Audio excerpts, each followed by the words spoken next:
Open Your Eyes is brought to you by the Belize Bank. Our country, your bank.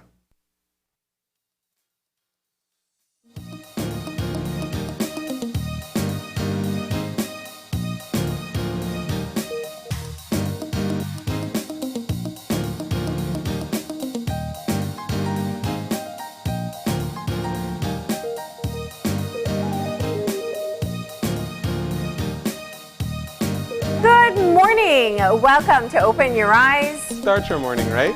I'm Marlene Cuellar. And I'm Gavin Courtney. And thank you for joining us this morning. It's a beautiful Thursday morning. That's right. Almost the weekend, but not quite. Almost the end of the month. Gotta love February, right? Yeah, that's true. Just zips right by. But of course, it is a lovely morning so far. We're going to be checking in on our weather and seeing what we can expect. Seems like it's going to be sunny. Yeah. Not feeling those March breezes as yet. For sure. And I saw lots of people exercising this morning. Yeah. And it was pretty breezy. So It was? Yeah. Yeah. So I missed that one. Yeah, we've got our forecaster on the line. Yeah. We've got Francisca Wellington for this update. Good morning. Good morning, good morning. All right, how are you doing today? I'm great, thanks. How about you guys? We are good too. Looking forward to hopefully a good news in the weather forecast. So what does our general situation look like? Okay, we have a northeasterly airflow that is persisting over the country. It's bringing a little bit of moisture, but mostly over the southern district. So today we'll see some cloudy spells, a few showers, as I said, over the southern districts, elsewhere to be isolated. But later tonight we'll be seeing showers increasing along the coast. Okay, and our winds? Okay, east to northeast, 5 to 15 knots, and producing light chopseas. All right, let's talk about the temperatures. What are our highs looking like? Okay, along the coast, seeing 86, inland 90, the Maya Mountains 76, and overnight temperatures 77 along the coast, 68 inland, and 64 up in the Maya Mountains. All right, and as we head into our weekend, what does the outlook look like? Okay, Friday we'll see a few showers around the country, starting from tonight. And then into Saturday, we'll be seeing a decrease. All right. So only rainy for the end of the week. That's right. Okay. I know you guys are putting together your fire forecast too. Okay, that's right. Thank you. Today we'll be seeing low fire is very low because of the cloudiness and the shower activity over the south. Okay. All right. Well, Francisca, thank you so much for that update. You're welcome.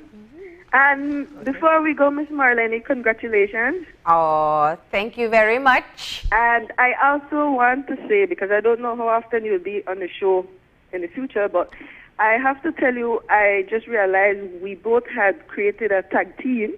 And I just want to, as we say in Creole, shout out some females in St. Ignacio, because whenever I go there, they're, oh, we listen to you and Marlene, and we know what type of weather Marlene like. And we like to hear you two guys. So I have to say good morning, Miss Guerra, Miss Salazar, Miss Jo, and also Miss Concy. So thank you guys. Thank you too, and I promise not to disappear too quickly. Okay, then, okay. All right, thank you, Francisca. You're welcome. Okay. You're welcome. Bye. There you have it. Yeah, I've disclosed a lot on. Everybody knows I like March breezes and cold. Well, I don't know any Belizean that doesn't like a cold front. That's I'm not true. alone there, right? No, absolutely not, because I say it all the time here. Yeah, yeah. We get the heat all the time. We must appreciate when we get those short, cool weather. No. But of course, that's our update for today, and we're going to keep things moving with a bit of motivation. That means time for Eye Opener. So often, we are sabotaging ourselves by being in our own way without even knowing we're doing so. During those times when our lives are filled with what seems to be constant change and growth, it is important to remember that we need to be gentle with ourselves. Since it can be easy to use our energy to keep up with the momentum of our lives, we may not be aware of the fact that we are much more likely to run ourselves down. When things seem to be moving quickly, it is especially essential that we make a point to slow down and be gentle with ourselves. The more we're able to treat our bodies with gentleness, the more tenderness and compassion we will call forth in our lives. Learning to understand and pay attention to what our self needs will in turn allow us to fill our lives with unlimited loving and healing energy and to truly take care of the things that mean the most to us. That's a really interesting eye-opener to begin today with.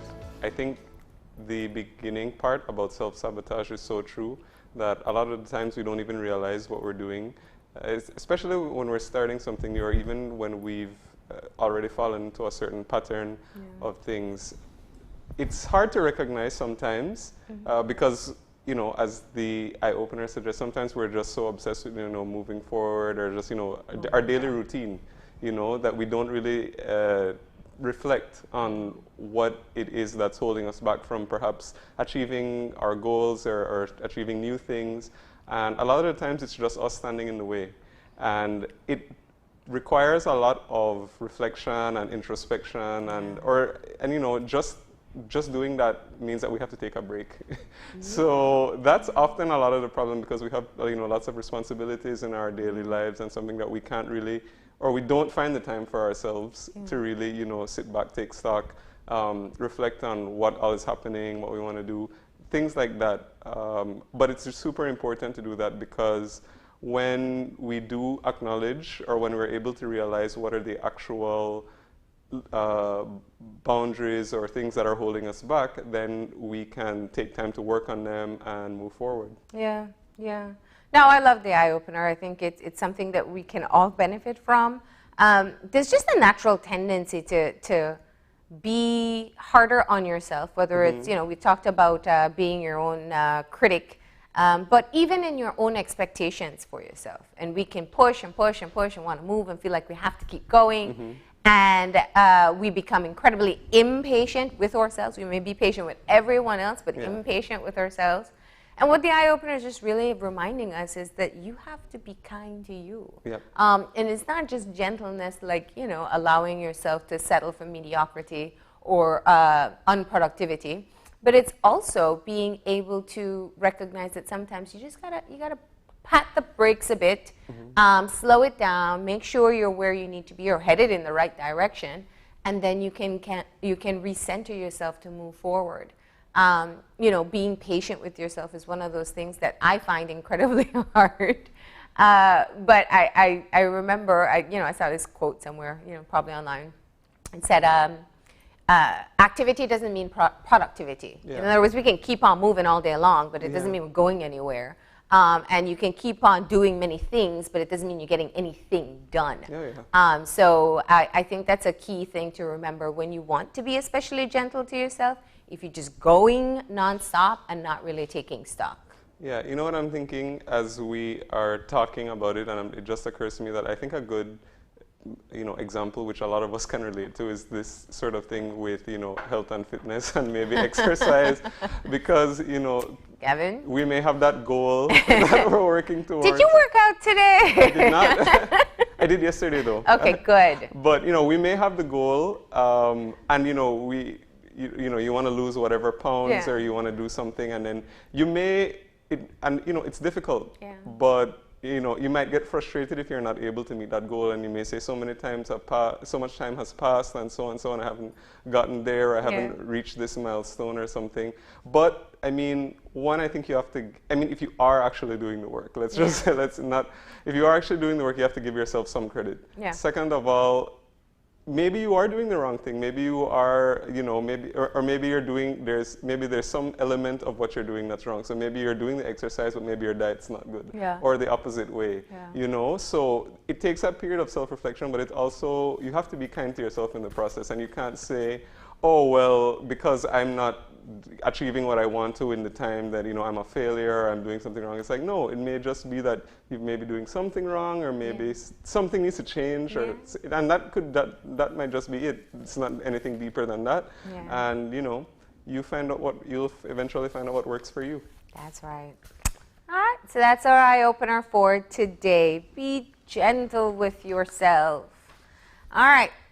So there's a lot to talk about today. We are continuing with or lead up to the municipal elections. It is less than a week away. Next Wednesday, you're going to find us here for all-day coverage.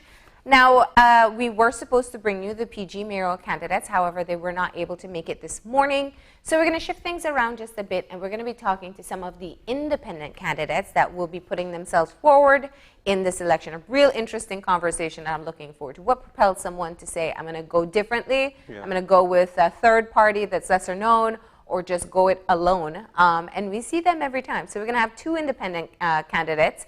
One that is running in Punta Gorda.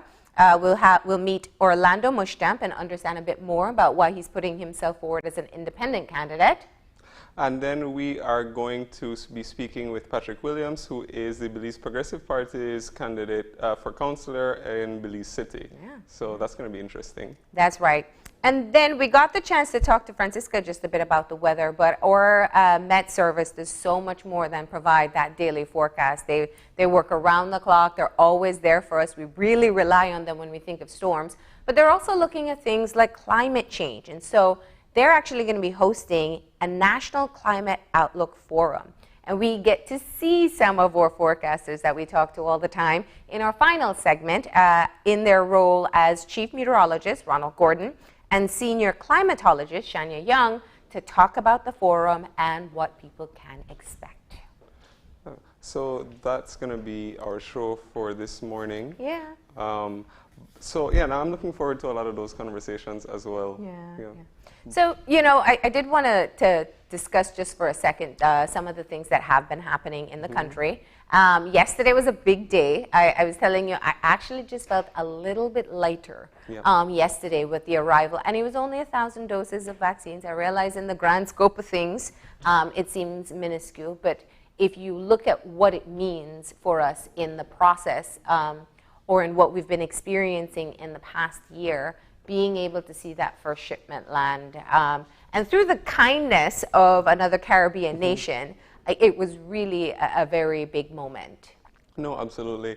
I think that, I was watching clips of that happening, all over the world, and I kept thinking, when is going to be Belize's turns? And then so when it finally did happen yesterday, I was super excited, just like you. And I think that it means that it gives us a lot of hope, and it means that, perhaps somewhere the end of the pandemic is on the horizon. Yeah. That's what it represents for a lot of us. And I also think that, we're thinking about it in the context, or at least a lot of us do think about it in the context of, well, I want my life to go back to normal, or I want to be able to do things or whatever. But I think, the bigger thing, which gets somewhat lost in this conversation is, well, we're protecting, we're going to be able to protect our population from this disease, which is really, ravaging.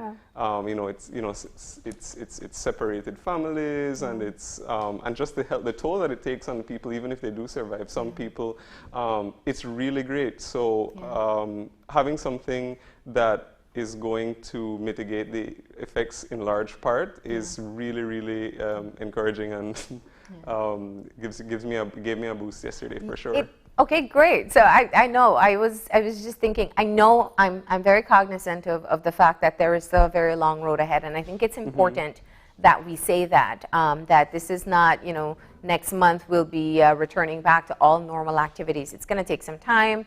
We need to have enough people vaccinated.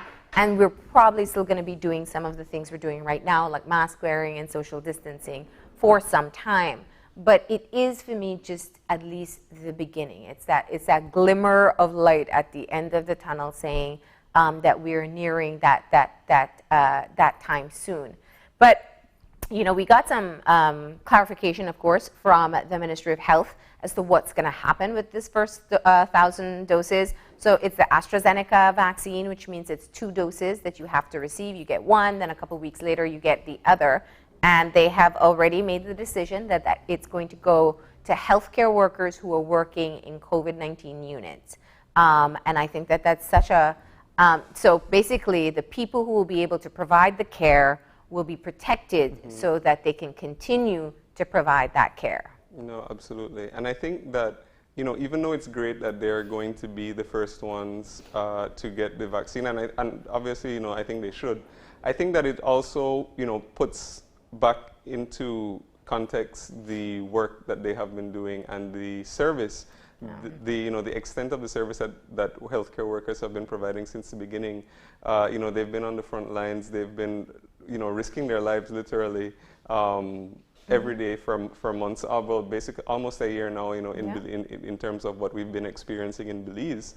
And they definitely deserve it, but, you know, it's not necessarily, I mean, a reward in the way that we think about it, because it's like, well, now we're also giving them more work because they're essential.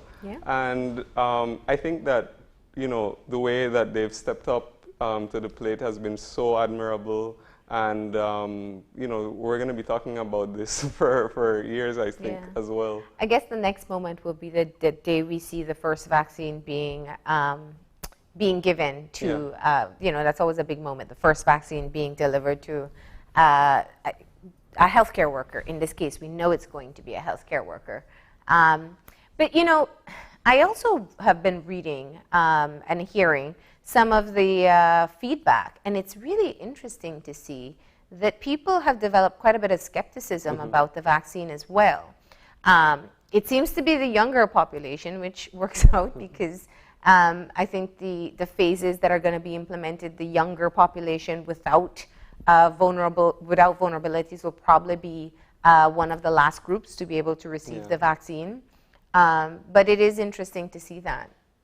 No, for sure. I think vaccine skepticism is something that has been on the rise just internationally, which is really unfortunate in my opinion, because I think, you know, I'm not old enough, but I've read a lot about, you know, the impacts of things like the polio vaccine and all other and, you know, I mean, you know, from when we were small, a lot of us, or if not most of us, as you know, receive lots of different vaccines when we're babies, and we take for granted because we don't remember, or because most of us don't remember what the world was like beforehand, when people were really vulnerable to getting all sorts of infections that could have been life-threatening, or you know, altering the quality of your life significantly, you know, resulting in certain disabilities. And vaccines have been able to combat that, and you know, it's been able to eradicate things which used to, you know, kill people, like smallpox and stuff like that.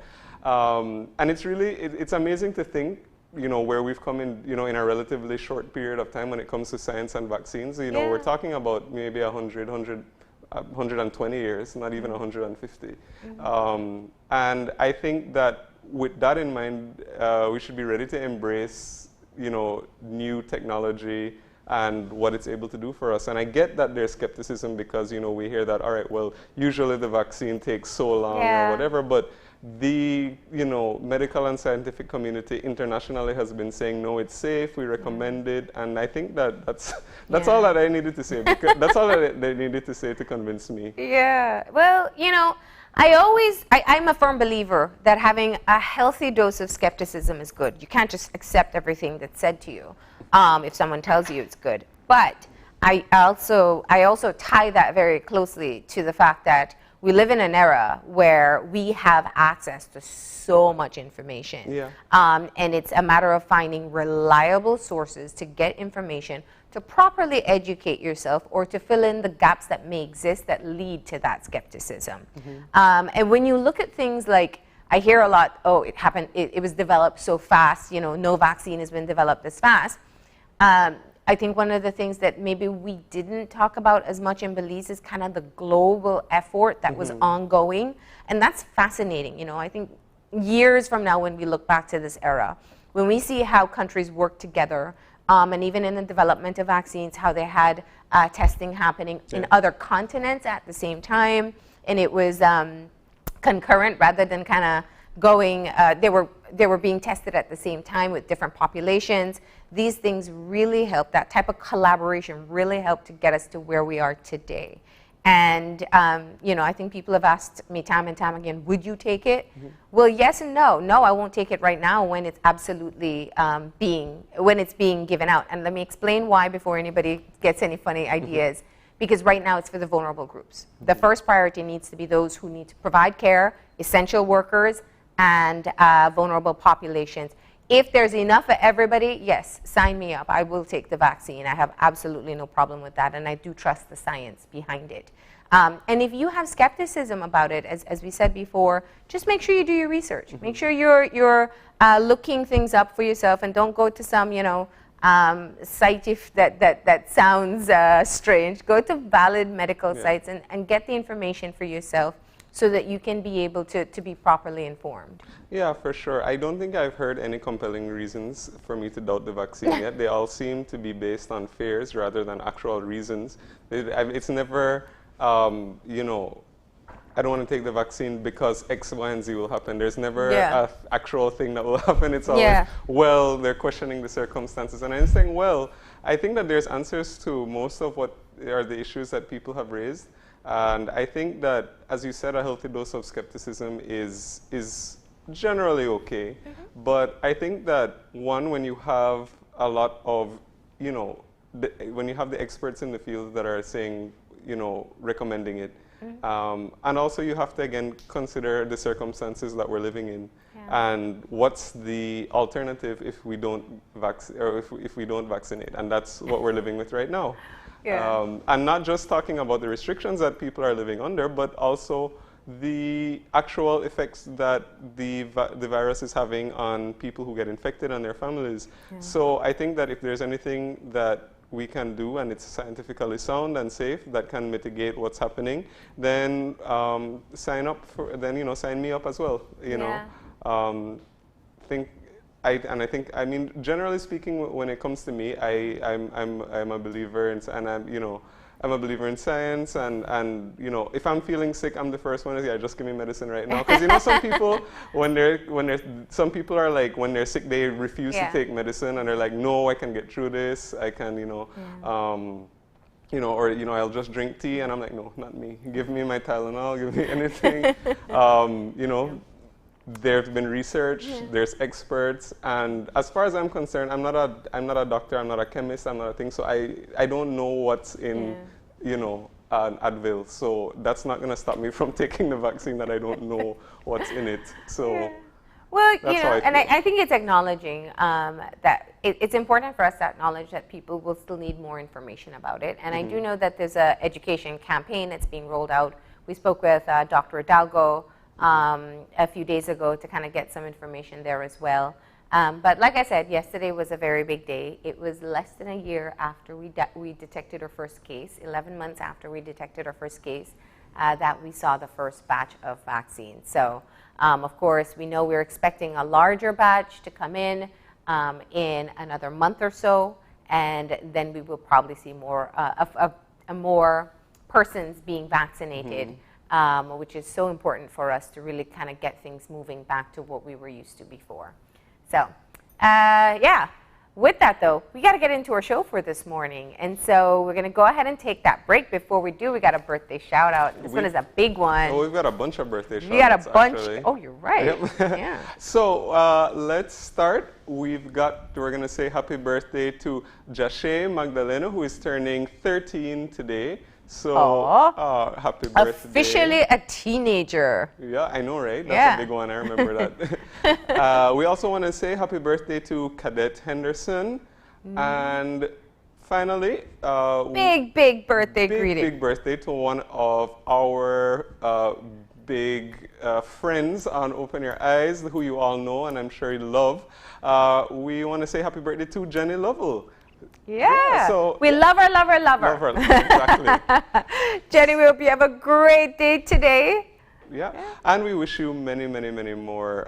From all of us here at Open Your Eyes on Channel 5, you know that you're one of our favorite guests and our favorite people. So we hope you have a great day, Jenny, and also to the others who are celebrating their birthday today, we wish you all a very happy birthday and many more. That's right. And now we're going to get moving into our show. So we'll take that quick break. When we come back, we'll be talking to independent councillor candidates in Punta Gorda and Belize City. So please stay tuned.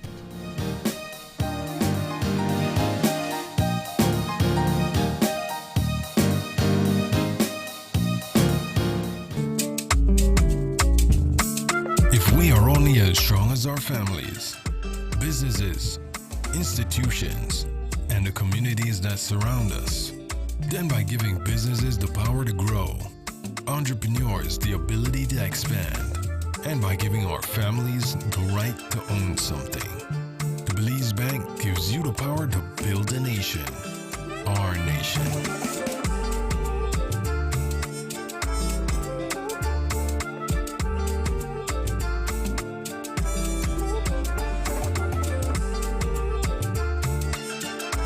We are stronger together.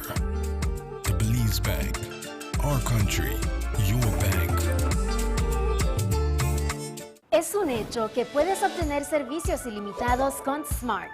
¿Cansado de que se corte la línea cuando más necesitas estar conectado? Es un hecho que cuando te suscribes al plan de Smart Plus, obtienes llamadas, textos y datos ilimitados. Y también es un hecho que te puedes suscribir con un grupo de 5 miembros al plan Smart Share y hasta 40 miembros al plan Smart Enterprise para llamadas, textos y datos ilimitados. Smart tiene los verdaderos planes ilimitados. Es un hecho. Sé Smart y vive de forma Smart.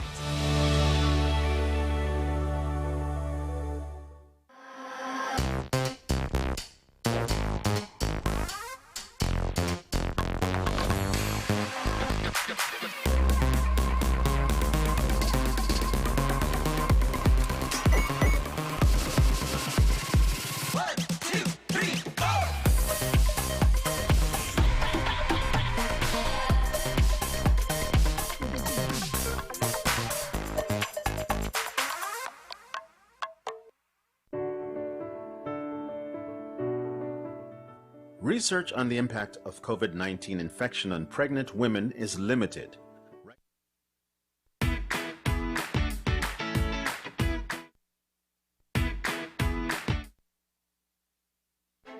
Belizeans will once again go to the polls.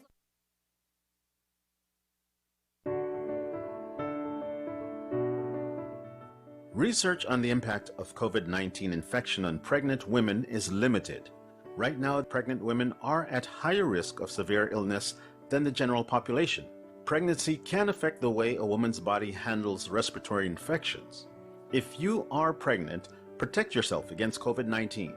Wash hands frequently using soap and water for at least 40 seconds. Use alcohol-based hand sanitizer if soap and water are not available. Cover cough or sneeze with tissue and throw used tissue in a bin. Clean and disinfect frequently touched surfaces such as doorknobs, counters, phones, and tablets. Practice physical distancing. Work from home if possible. Avoid contact with anyone who has fever, cough, and cold or flu-like symptoms. Don't touch your eyes, nose, or mouth without first washing your hands with soap and water. If you have fever, cough, and feel extra tired, call 0800-MOH-CARE. Help keep Belize safe.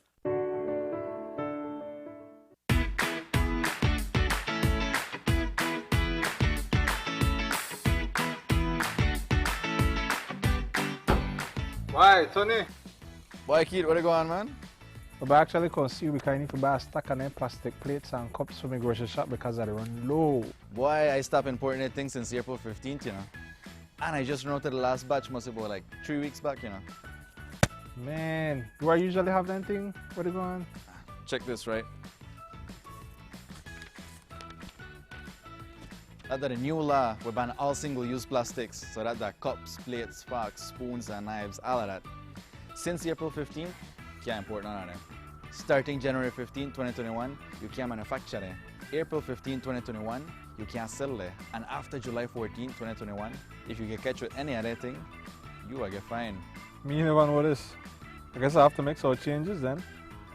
I have to make the customers know that anything not available. Anyways, bro. Thanks, man. No problem, man. Take care.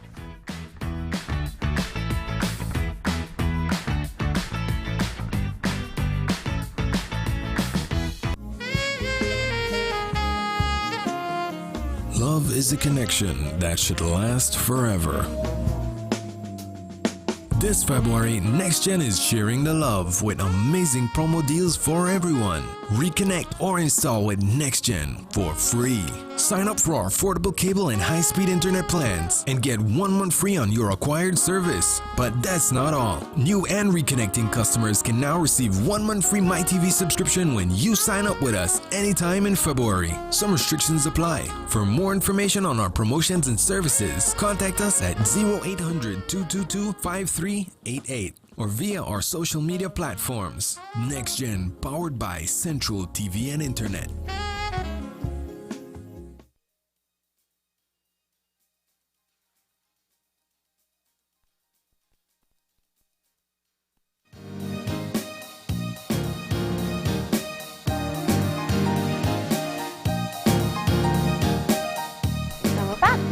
And if you're joining us right now, we're just getting our first conversation for this morning started. As we said earlier, we are continuing our Meet the Mayoral Candidates segment. And we're shifting gears a little bit this morning because we are actually going to be hearing first from somebody who is running for councillor on the slate of the Punta Gorda Town Council. So joining us for our conversation this morning, we have Orlando Mushtam, who is actually running as an independent. Good morning. Good morning, Marlene. Good morning, Gavin. Right. Yes, at the moment I have decided to run as an independent candidate for the Punta Gorda Town Council on March 3rd for this upcoming general election. All right, great. Now, in the break, we were talking a little bit about your history, but we didn't get that into it. But for the benefit of our viewers, why don't we start by talking just a little bit about who you are and your entry into politics? Well, first of all, I must say that my name is Orlando Mushtam, and my entry into politics has been way back as 2000, well, let's say from 1984, when the first change of government of the Guard, when the UDP defeated the PUP for the first time with Manuel Esquivel. You know, I was very engaged in politics from a very, very early age, and I really love politics, but I wanted to be on the standpoint in politics whereby I follow the good rather than follow the bad. And so in 2008, I ran as an independent, as a candidate for the United Democratic Party, which you all know. It reminds me of when the president, the former mayor at that time was on Open Your Eyes, with you all saying what the reason why I was, you know, out of I was out of the race in the upcoming general elections, because then I was not a person who was really cooperating with them. But then that's the reason why I stand out as an independent, because I will not cooperate with something or somebody who is definitely not doing the work in the best interest of my people. So I stood out from that election after 2008. And from ever since, I started running as an independent candidate, trying to bring the representation, the well-needed representation we need here in Toledo. For I have seen definitely a shortage. You know, we are lack of everything here in Toledo. We always hear we win elections. We have full slates of red, full slates of mayoral candidates with councillors. And trust me, we are in a dilapidated state here in Punta Gorda, where it's unacceptable for me to walk from the water supply area to the Indianville area where I have my business, and the road conditions are deplorable. And trust me, I can't just live in Punta Gorda knowing that I have the expertise that can bring the well-needed change to the people of Punta Gorda. We are lack of representation. The healthcare system is on a very, very low, and it's not because of the COVID, because this has been for the past 3 terms, the past 12 years. You know, the people in Punta Gorda are crying. They're crying for representation. I more give favorable to the minister representing the Toledo East, Toledo West, who has been doing much for his people in Toledo West. But the lack of representation in definitely Toledo East is a shortage, and I want to be the person to fill that space, to be the voice for the people of Toledo. As you all know, you'll always see me on the news fighting on the issues that affect the people of Punta Gorda. And I want to remain to be that person until we get the desired service we need here in our municipality. So let's step back for a bit, because I think we don't get to hear very often from independent candidates about what it's like to make that decision to run independently? You sit there and you think to yourself, do I want to go with one party or the other? And of course, being someone running independently, you don't have the resources, you don't have the additional supporters who would go out just as party supporters to work along with you. What was your thought process in going independent? Well, first of all, I believe that the representation, I believe that there are laws. I believe that there are regulations in which we are governed. And if our leaders would only follow the laws and follow the regulations, we would not be where we are today. For example, let's go back and look at the vehicle sales. That's one example. All right? There are regulations about going to sell any government asset. There are the rules, there are the regulations. You must advertise, you must reach out to the people, you must have biddings and so forth. But when you have a complete body ruling country, a full slate for the municipality and a full slate from the government, then they overlook the regulations, they overlook the laws of this country. So there's nobody there for, to bring that equality, to bring that representation for the people, so that these people could go back into the laws and let's generate good decisions so that it comes back. You have to do consultation with the people that you are representing. They're the people who definitely put you into power. And honestly, one of the most resources you need is common sense. Because then you could have all the education. For the past previous mayors in our community, there you be teachers, there you be graduates, there associates. I'm just a skills person. I'm a self-trained skills person who has had all the opportunity in life to be successful, and I am successful. I started entrepreneurship at a very young age of 18 years old. My dad was a building contractor. He taught me, son, that if you want to work for something, you can get it. You don't have to be a dependable person. You don't have to depend on anyone to get what you want. So if you reach out to the building community, to the communities, especially our businesses that are suffering because of the other businesses, the Asian businesses that are coming and taking over, like they're taking over everything in Punta Gorda. But it is allowed because then our representation is very poor. If there is a store in an area where there are 3 little small Belizean stores, then I don't see the reason why a Punta Gorda Town Council should give a Chinese, not because they're Chinese, because they're also Belizeans as well. But why would you give them a license to go compete with the little Belizeans instead of you empowering your Belizean people so that they can survive? There's a lot that they can do. Yeah. So you've been out campaigning, and you're absolutely right. Of recent, there have been a number of issues that have been coming to the forefront, coming out of Punta Gorda, and a lot of it has to do with where developments are being made, who's being allowed to do developments.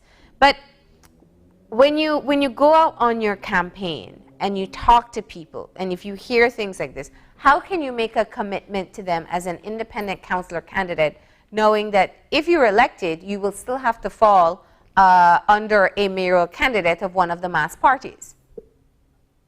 Well, first of all, Marlene, I want to show the ballot.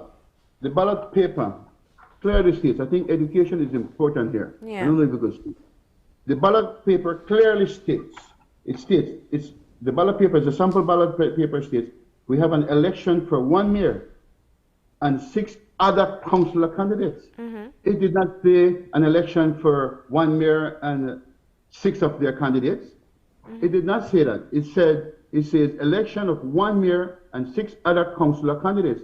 So I am asking my people to do exactly as the ballot paper says. The ballot paper says to go there and choose a candidate for your mayoral to be the CEO of this community, who will be there for you to serve you, and 6 other candidates that can work closely along with him so as to bring out the best for the people of Punta Gorda, so that the decisions that are made are engaged with the people of Punta Gorda. Consultation with the people. The council mandate says that the mayor has an obligation to meet with his community at least twice a year, and even favorable on a quarterly basis. This has not been done here in Punta Gorda, and so we need somebody with the experience. And one of the things, Marlene, which hurts me from the gut, is that we are starting everything from the bottom now, because all the politicians, all the previous mayors and councillors are gone. Now we're going to be having all new faces in this municipality. I can imagine next week Thursday, when they get into the office, they will be looking up in the ceiling. Where are we going from here? What are we going to do? Because I am sure, I'm confident that I have the expertise. I have been there. I've been working closely with my community. I see the deficiencies in my district. Yeah. The healthcare system sucks. We are at the point where at times we have people in Punta Gorda have to pay their fuel to go all the way to Carolina. You know, So they have the Orlando, why run as an independent councillor candidate and not as an independent mayor? That was a very, very good. That's a very good question. I believe that if you want a nice Johnny cake, Marlene, or nice bread, a nice powder bun, you need nice firewood. You need nice firewood. I believe that the head, yes, the head in leadership is good, but nothing is like they say behind every successful man, there's a very, very good woman. I believe that if you're able, that you really have the heart to want to serve your community, I believe that you can serve from whatever point. I honestly would want to vie for the councillor for infrastructure in my community because we want to have safe, healthy development in our community. Last week, I heard the mayor came on the radio and said that everything on the Y is okay. Just to give you an example, everything has met its clearances from the DOE, from the building department, from the CBA. And yesterday we got a letter back for our movement and said, no, everything is on hold. This thing look fishy. Everything has to go back to the table. So this is the lack of deliverance, of service to the people. And then you come on media and you lie to the people and say everything is clear. And it was because of our movement that we have moved, that this project itself is on halt. I am not against any development in my community, as long as it is done in accordance to the law and it meets all the building regulations. Because we need jobs, and I think the people of Punta Gorda are hungry for jobs and for good leadership. Well, why don't we talk a little bit more about that, about what you've been hearing from the people on the campaign trail, about what are their main concerns, and also what are priorities for you if you should be successful in your run for candidacy? Okay, sure. For example, yesterday on the campaign trail, I met up with a guy in the Indian area who told me, say, look, Mr. Mushtam, I'm tired of hearing the mass parties coming to us and say, listen, if we have a blue government, then we need a blue municipal town council. They're telling me, look, we had a red government for the past 3 administrations, and they did not work closely with the government. Punta Gorda is in the most deteriorated state it has ever been. So we need persons like you, Mr. Mushtam, that could come in, that make sure that they regulate and administrate in a form with consultation with the people. We are not getting consultation with the people here in Punta Gorda. We are left out. All decisions have been made from the generals, from the people, from the public service, from Belmopan. And I need to be in this council so to make sure that the buck stops there. It stops there. No, my friends, I cannot agree with you because then we need to go back to the people. Decisions like this are community-based, and the people has to have involvement. This municipality is for the people, and this is one of the main concerns that people have. They have been tricked, they have been lied to that if they have a full blue slate and a full blue government, that things will work out in Punta Gorda. So they are very dissatisfied with what has happened in the past, and they definitely don't want that to happen again, to reoccur. Yeah, and when you look at, if you're elected, what would you imagine your role as an independent candidate will be on either a mixed slate or a PUP or UDP slate? First of all, it is important for me to inform my people that as an independent candidate, I am not an independent party. I'm an independent-minded person that brings a lot of expertise. I have had 35 years of experience in building construction. I know exactly where the drains need to go in Punta Gorda, how the street is supposed to be fixed, and I'm willing to work with any elected mayor from either of the parties. Either of the elected councillors come in, sit down, because after all, after the election, like the ballot paper said, election of 1 mayor and 6 councillors, that's the team the people want them to represent. They didn't ask the party to represent them, they asked these persons to represent them in the best interest of Punta Gorda and their community. So I would sit in, relax, and we'd converse and make the best decisions and involve the community who sent me to the town hall to represent them. And did you explore perhaps running with a third party that maybe has been making a name for itself as well? The BPP has a presence in Punta Gorda as well. Quite honestly, running with a party the first thing you do, if you know Martini, I know you've been covering a lot of elections before. The first thing you do when when you're at a party is that you sign. I mean, you take a vow, you take a pledge to serve the party's principles and so forth.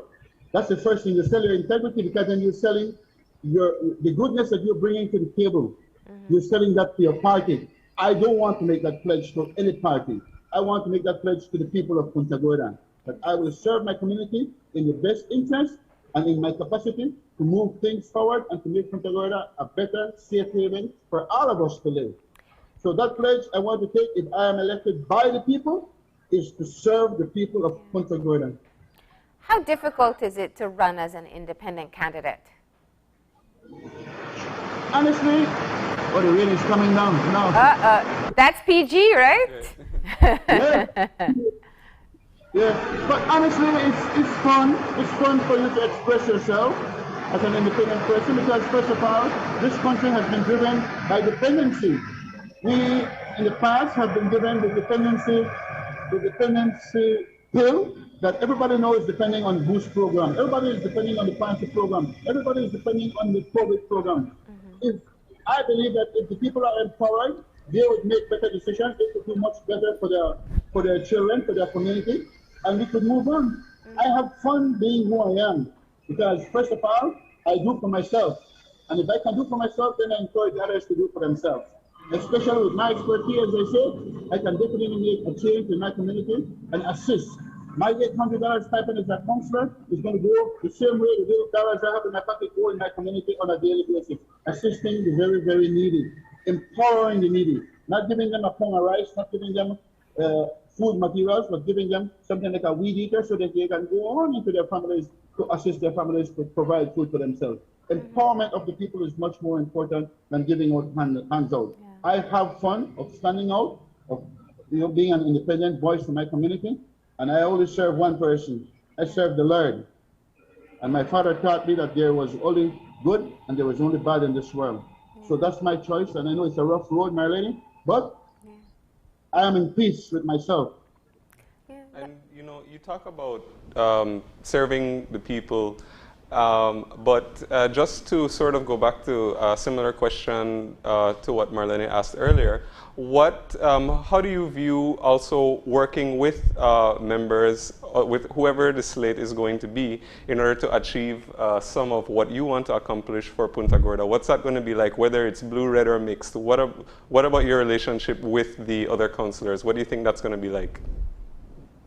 First of all, in the campaign trail we have met. First of all, the mayoral candidate for the UDP, me and Mr. Hansel Warrior, are very, very good friends. Despite we have issues that we speak about on the campaign about Punta Gorda that is affecting us, we have something that we have solidarity. We are brothers. And I respect Mr. Warrior, and I applaud him for taking up the stone, this step, to represent the party who actually failed this country. And for him now to take the lick is, quite unfortunate. But Mr. Warrior is a very hard-working person, dedicated person. And I know that if he should win, he'll definitely, even if I am not on the slate for the minister, I know he'll reach out to me to get some expertise from me to move this town forward. The next candidate is Mr. Charles Delgado. Mr. Charles Delgado is my first cousin. He's my first cousin, and we have a daily relationship. Yeah. My dad and his dad used to visit with each other on a daily basis. When you're getting old, you find the time to go and play your little cards and run your little jokes and speak of the past. Yes, that was my dad and his father. So we have a very close relationship, and mindful that we are family, I believe that they say sometimes family don't get along well, but this is not the business of the family, this is the business of the people. I honestly believe that we can work together because he does have a lot of expertise as well, and combined with mine, I think we could move this municipality forward. The next mayoral candidate, Mr. Palma, is a teacher, for over 25 years experience at high school and so forth. Fortunately, too, we are family. Because I come from the Palma family. We have some connection, and Mr. Bob Clay, as they call him, Mr. Palma, Marshall Palma, is a very humble person. Is a person who goes around this community. He's new to politics, and I'm sure that he could use my expertise, and we could definitely work together to move this community, involving the community, involving the people. Yeah. you know, liaising with the people, especially the business community in Punta Gorda. I don't think that PG is a place that we don't know who live there, who live there, who don't live there. Everybody in Punta Gorda has some touch with everybody on a daily basis. So I believe that that would be a perfect mix if the Punta Gorda Council would elect a reinforced council to move this municipality forward. How did the debate go? We had the flyer up just a minute ago. Did you participate? No, actually, I, Marlene, want to serve my capacity. I wanted to serve my capacity as a mayor because I know I have the expertise to do it. I have done it for myself. I have moved my family forward. My children are all independent. I'm an actually semi-retired person. I have created a sustainable plan for my sustainable living. And for me right now, it's not about the money. It's about the little bread and cheese you could get every day, and it's there for you. It's already made because of, when you're young, I believe, Marlene, you use the muscle. And when you're old, you use the brain. So those are my little slangs that I use, and I have been very successful in that. I didn't hear why you didn't participate. We were really interested in hearing the... Yes, I was going there, and I was asking, and I was waiting for that call, Marlene. I said I was going to run, but I never at one moment said I was going to be a mayoral candidate. Okay. I said I was going to participate, but everybody anticipated that I was going to be a mayoral candidate. But I waited for the call of the Lord. I believe in the Lord today, Marlene. I have a transformed person now, and I believe that there's only good and bad, and I believe that when I flip that coin, as I can say, Ms. Curious, who is the returning officer for Toledo, I told her I need to flip a coin.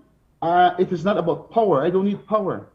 I need to put a pong. I need to put some muscle into my community to move this community forward, and I would like to do it in any way necessary. It doesn't have to come in the capacity of a mayor. I can definitely do it in the capacity of a town councilor. Okay, so you didn't participate because you weren't a mayoral candidate.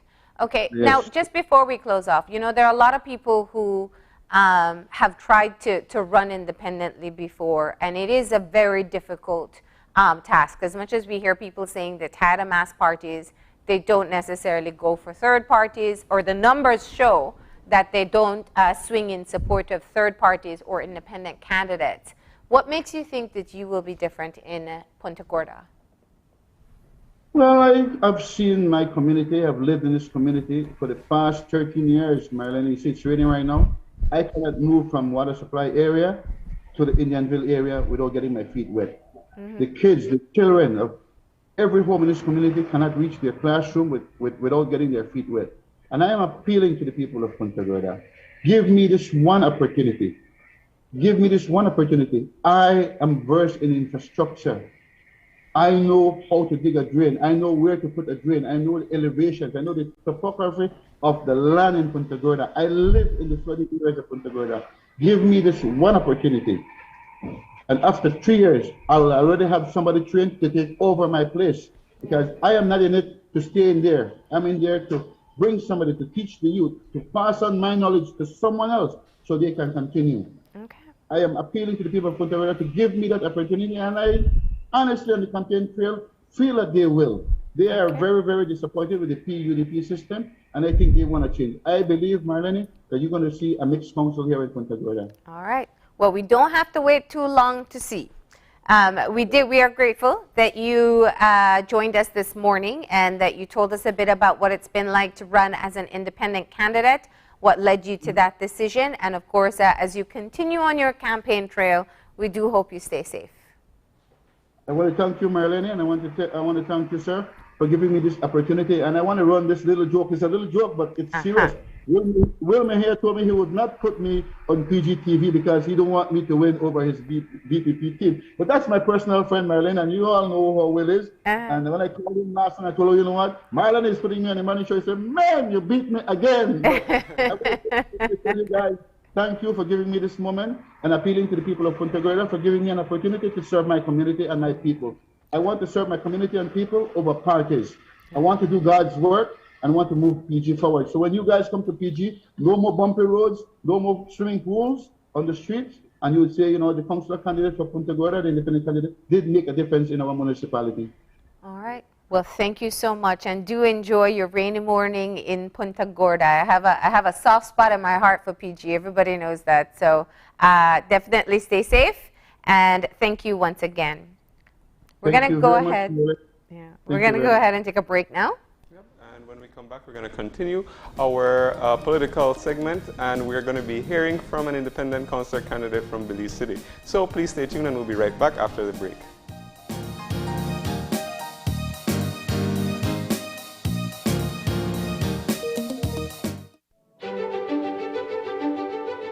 Technology is ubiquitous, and it's transforming how, when, and where we work.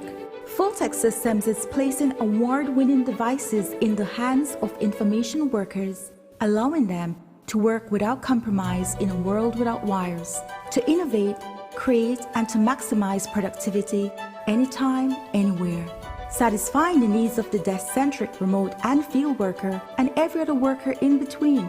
We are providing the industry's best devices to businesses going through the process of digital transformation. Partner with us today to provide the solutions that will allow your employees to work effectively and efficiently to enhance your customers' experience.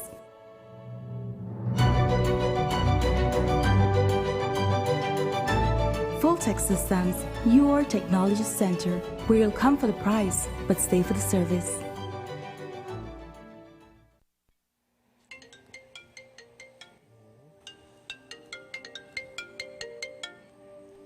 Hello? Okay, sure, I'll be there.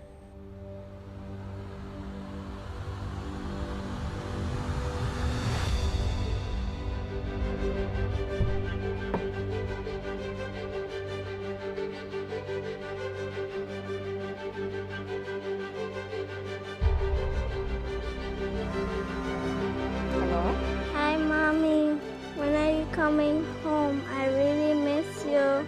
Hearing the voice of our loved ones can always lift our spirits and make us feel whole again. With Smart's twice as nice promotion, prepaid customers who make 5 minutes worth of national calls on Sundays can enjoy 50% off. Top double on all national calls for the rest of the day. Call your loved ones and enjoy half off all day long. Smart, bringing people together.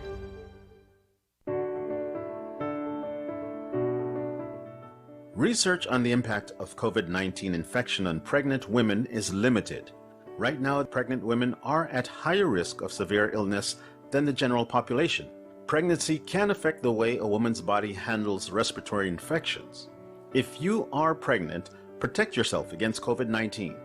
Wash hands frequently using soap and water for at least 40 seconds. Use alcohol-based hand sanitizer if soap and water are not available. Cover cough or sneeze with tissue and throw used tissue in a bin. Clean and disinfect frequently touched surfaces such as doorknobs, counters, phones, and tablets. Practice physical distancing. Work from home if possible. Avoid contact with anyone who has fever, cough, and cold or flu-like symptoms. Don't touch your eyes, nose, or mouth without first washing your hands with soap and water. If you have fever, cough, and feel extra tired, call 0800-MOH-CARE. Help keep Belize safe.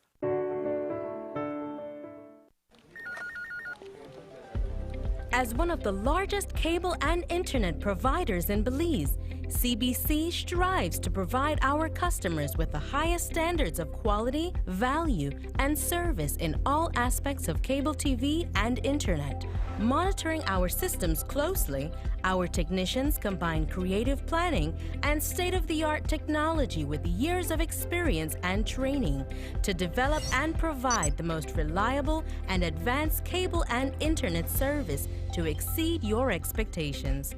For CBC and our team of talented engineers, technicians, and customer service representatives, delivering less than the very best is never an option.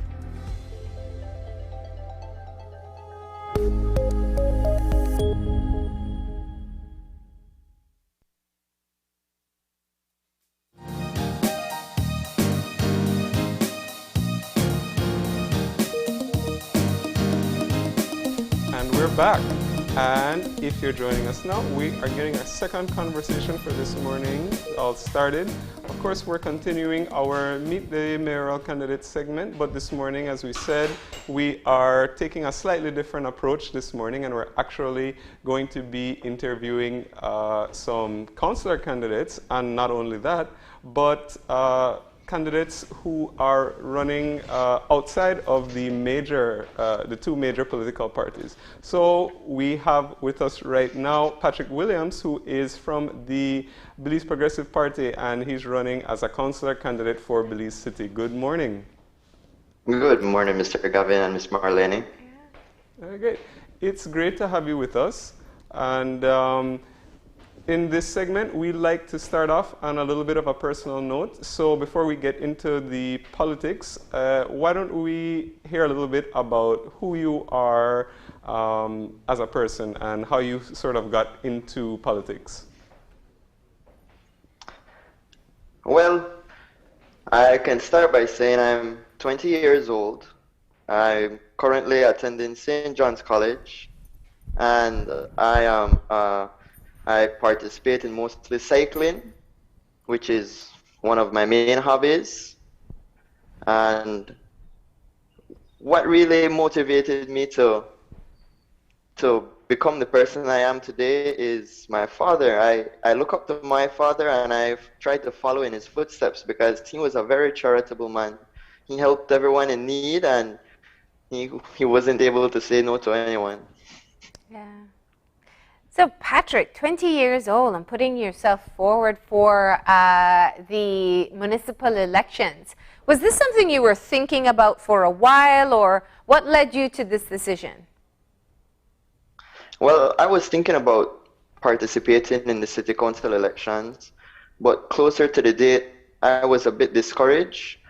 But then I met a man, Mr. Gary Matos. He's also running for a councillor candidate in the city council elections. Mm-hmm. And I had a conversation with him before general elections, and I told him, well, maybe I ran with him for the city council elections. I like to be different.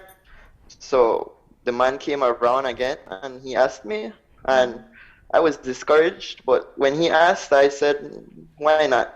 Yeah. Give it a try. I should start my career from now because this is something I look forward to and something that I expect to do as long as I can. And when you were weighing your options, you say you wanted to run for city council. You were a shadow councillor as well, right, for the current council. What made you decide you didn't want to go with any of the major political parties, you'd go with the third party instead? Well, I was a bit discouraged. I wanted to see work being done, and it was mostly just picture taking and no work being done, and I felt like I could have been doing more. So I decided to branch out from the party and just follow my heart and do the best I can. Yeah, yeah. Patrick, at such a young age, why do you? What is the hope that you have in being elected? Well, my hope is to pave a new way for a younger generation of leaders to step up, because I believe that we have leaders out there, young, willing leaders that have good interest in making this city and the country in a whole uplift, but they're just afraid of the party politics.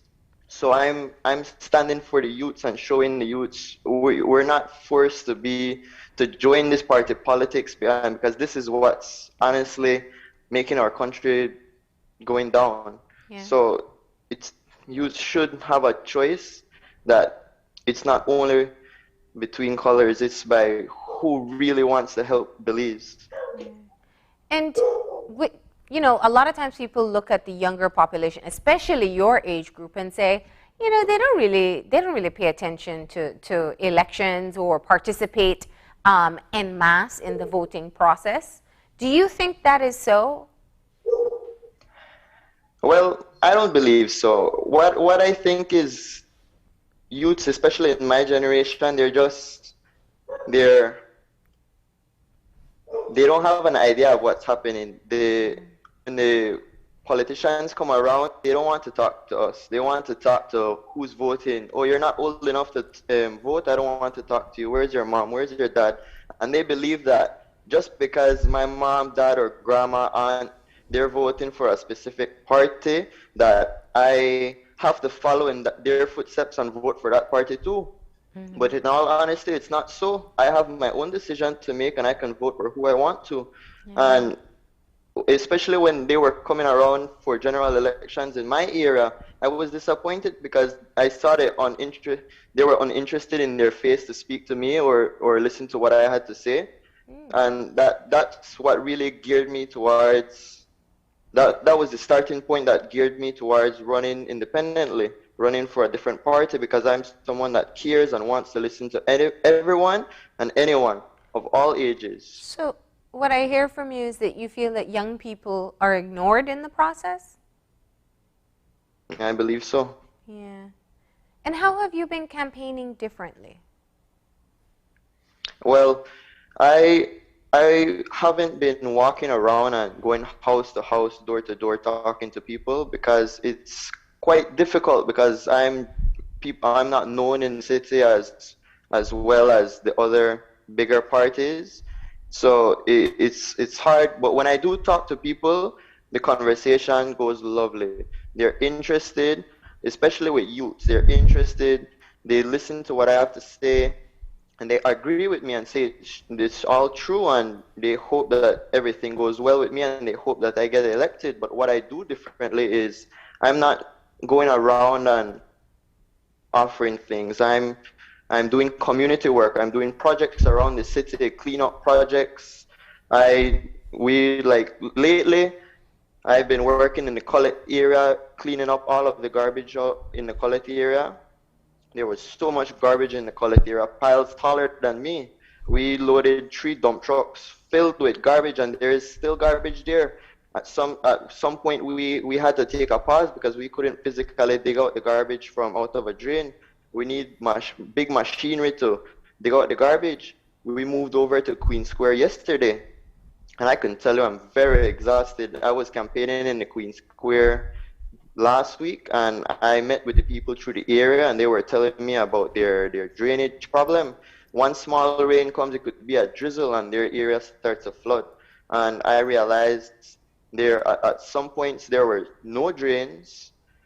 In the middle of the streets, there were no drains, and at the end of the streets, there were drains, but they were filled with grass and mud, and there was no kind of flow for water to move. The water was just stagnant in one place. So from last week till yesterday, I planned out as best as I can how can we manage to make this water flow and move from out of the area. So we started to digging the drains. There, at some point, we had to use rakes and haul out vines and grass from out of the drains to clear it out just for the water could pass. We loaded piles of garbage from the area. Yesterday alone, we loaded 2 dump trucks filled with garbage just on that one street. But I can say it was very successful yesterday. I got through it, what I wanted for the day, and I'm very happy that I've done that. So your campaign is based on going out and starting to work. That's an interesting choice of putting yourself out there.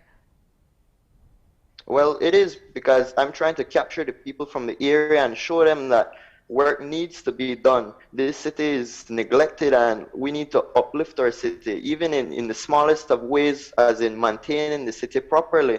Because I believe that we need to clean up the city better, the streets need to be maintained better, and we just need more social work, because it's the small things that count. These small projects, small jobs, they're not million-dollar jobs. They're jobs that can be done every so often. Because that's just what I believe. Yeah. And what are your plans, because you are running as a councillor, so what are your plans to accomplish some of your goals whilst working along with other members of the council, be it whatever party they come from? Well, when elected, I plan to follow through on my ideas and my plan, and that would be to clean up the city, maintain the roads as best as we could. Even if it's a dirt road that has a lot of potholes, it doesn't need to be paved. It just needs a truckload of sand, gravel, and a machinery to grater the road and level out the road, because that's what people want, honestly. If it rains, the holes in the road causes big puddles of mud and water, difficult for people to walk past, drive past. At some point, I see kids running and tripping over, falling in the mud. These are things that can easily be fixed. We just need to level off the road and allow the water to run somewhere else. Yeah. Also, I feel that we need to invest more in entrepreneurs, because entrepreneurs is a good way to uplift society, especially financially, because if we invest in entrepreneurs that have company ideas that can employ people, we can bring revenue to our country and our city, and while employing, let's say, up to 100 people. And that is an idea that I would love to push. And working with the council, I believe it can be done. I can work with anyone. It doesn't matter if we're from a different party or we have different views. If it's to get the work done, I'll put our differences aside and get the work done, because that's what needs to be done, the work. What's been the reaction while you've been out on the campaign trail? Well, especially when we get the work done, people are very happy. People say months the garbage has been there, and they're just happy to see that the garbage is gone, because especially in a time like this, in this coronavirus time, we need to look out for each other health-wise, even if it means clearing up a pile of garbage that has been there for 8-10 months, because these piles of garbage, they harbor bacteria, diseases, rodents, and it's right beside people's home. And we should be able to clear it out and take it to the dump site. And so people are very happy to see that work is being done, especially in some neglected areas around the city. Even in some areas that I'm not able to work, people say they love to see what I'm doing, especially the youths. Sometimes when I feel discouraged, I get messages after messages from different people that I don't even talk to. They randomly message me and say they love to see what I'm doing. Keep it up, keep pushing. Even if now it's not your time will come, because they see my interest and they see my views and they love to see what I'm doing. Yeah. You know, I'm interested because you said earlier that this was sort of, to paraphrase something that you said earlier, you said that this is, you thought about getting your start now, when you were young, and which suggests to me that you have greater aspirations, politically, so for the future. So I'm interested to hear a little bit more about that, about what are your views and your ideas, and for the city, and possibly even for the country. Well, like you said, I wanted to start from a young age, because I do plan to have a political career, and I plan to go and take it step by step, even if it means starting at the bottom, which is being a councillor. If eventually in the future I plan to move up to mayor, and in the future an area representative for my Kings Park area, Freetown Division. And after that, I'm hoping I could push to be Prime Minister. Why are you so, where does this interest come from? I mean, is there something that you want to do for the country that you see at such a young age you want to take the leadership on? I want to try my best to uplift this country. This country has been neglected, and party politics has divided the country, and it's my intention to unite the country. Everyone needs to put differences aside and just see one common goal, that we need to uplift the country, keep the country clean, maintained, make sure everyone is taken care of and has jobs. And I just believe that we need a different view on leadership and a different route to take. Yeah. Let me ask you something. How does your career in sports, how does that help you with running in politics? I can say that my sports, especially cycling that I've been doing for almost 7 years now, it's brought a lot of dedication and motivation to me, and it helps me to endure. Cycling, it brings a lot of pain, and you need to have a strong mind if you want to win races, because when you feel your like your heart wants to pop out of your chest, your legs want to fall off of your body, you gotta keep going, because if you have a chance to win, you shouldn't stop. And that's how I feel in this political career. As much as I get hit down or get people try to hit me down, I just get right back up and keep trying. Especially like in some races, I lose today, but I participate next year and I win. I just gotta keep trying. I was also president of St. John's College, student body president. I I ran in second form and I lost, but I came in second place. I didn't lose badly, but it was a loss. And I said, well, let's try next year. I tried the following year, and to my surprise, I won. It's all about consistency. I just need to keep my face out there, showing that I want work to be done, and I show that work is being done. Yeah. And if you are elected as a councillor candidate, is there a particular portfolio that you really hope you'd be allowed to take care of?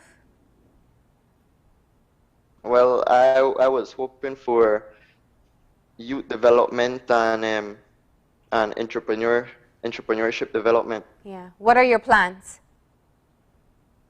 Well, instead of investing in one entrepreneurs that can only sustain themselves, we need to invest in more ideas that will cater to the person with the company idea, but can also provide jobs for citizens around the city.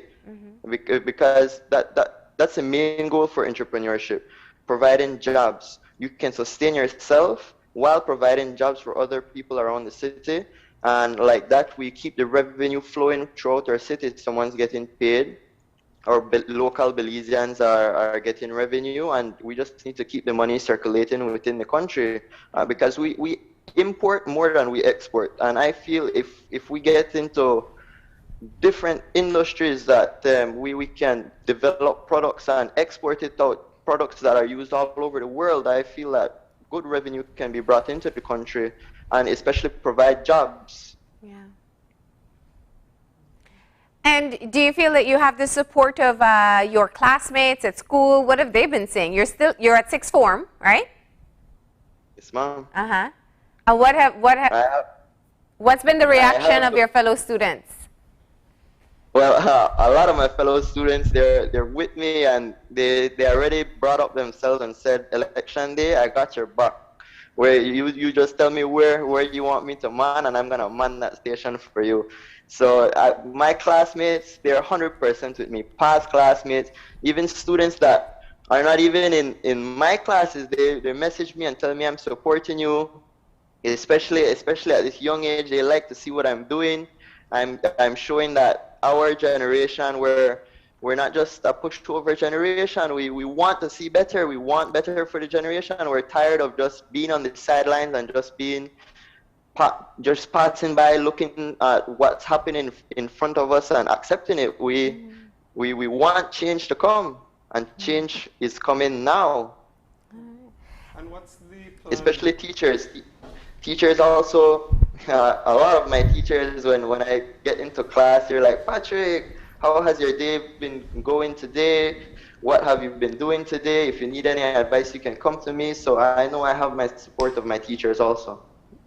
That's great.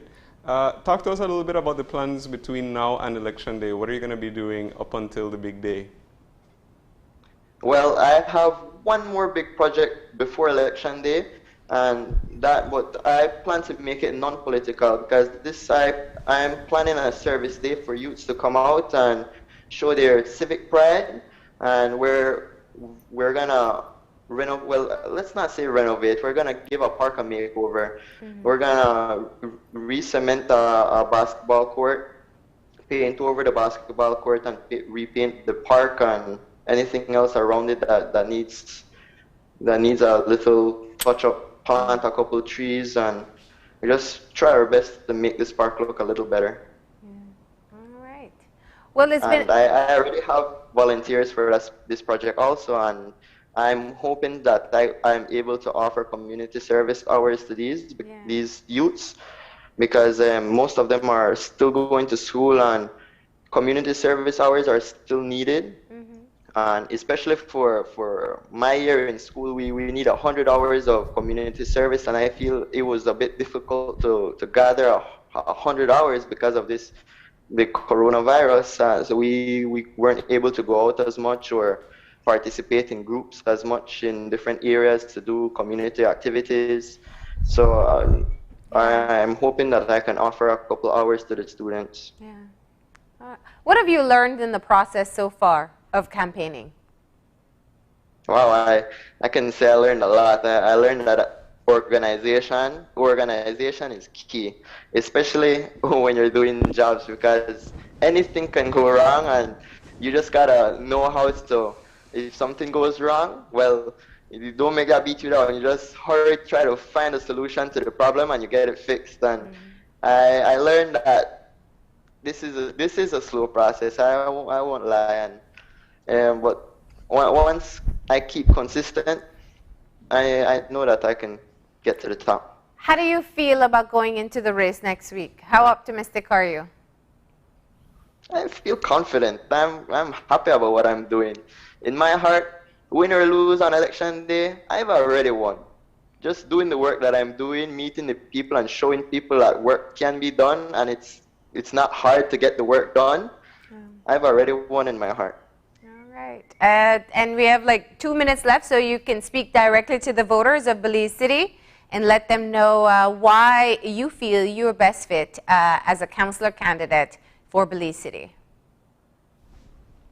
Okay. Well, hello everyone. My name is Patrick Williams, and I'm a person you can talk to anytime. Anyone can come and talk to me, of all ages, young and old.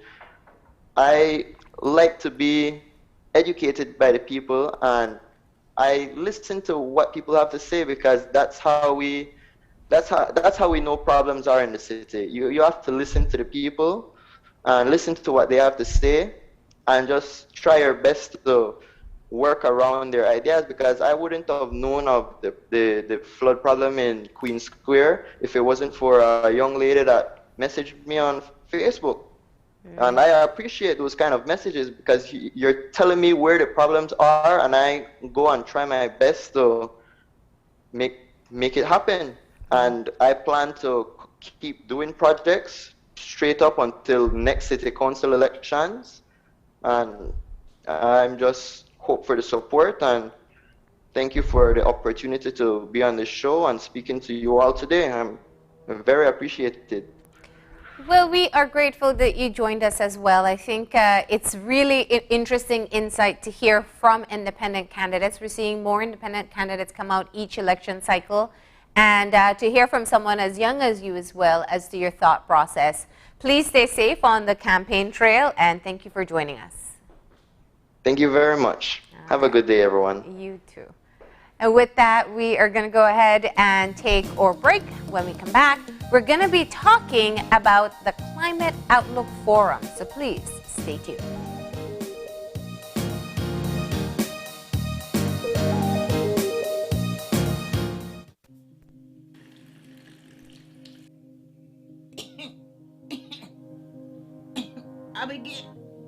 Abigail. Yes, Gran? Abigail, I can't breathe well. Granny, we need to go to the hospital to get you checked out. No! I'm fine. Yes, Gran, we need to go now to get you treated. Now, before it's too late. No. Grandma, we need to go for all of us. No. Stop. If you are having flu-like symptoms, please call us immediately for medical guidance. If you have chronic conditions such as diabetes and you're experiencing symptoms such as shortness of breath or chest pain, please also seek medical attention immediately. We lost a lot of people this year. We don't want to lose you too. Please seek help if necessary. Call us at 0800-664-2273. Continue to wear your mask at all times. Keep physical distance when in public and stay at home unless absolutely necessary. This message has been brought to you by the Ministry of Health and Wellness.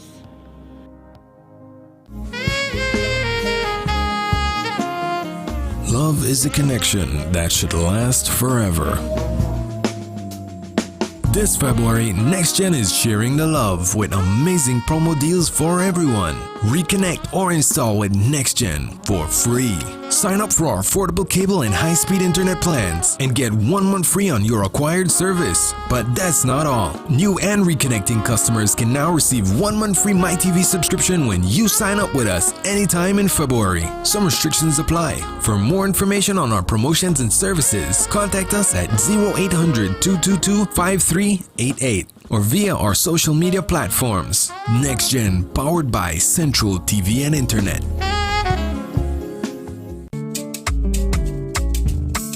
If we are only as strong as our families, businesses, institutions, and the communities that surround us, then by giving businesses the power to grow, entrepreneurs the ability to expand, and by giving our families the right to own something, the Belize Bank gives you the power to build a nation, our nation.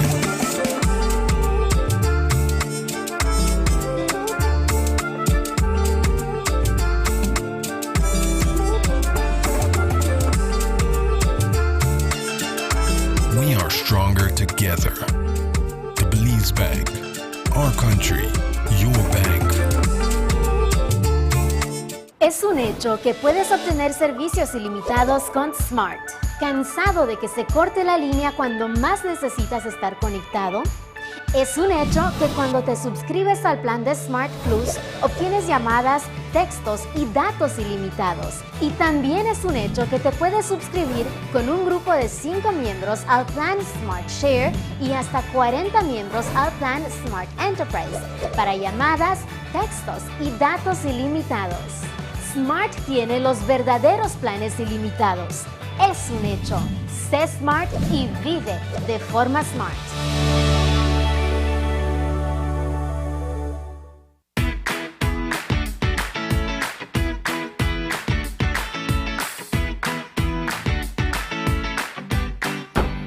Why, Tony?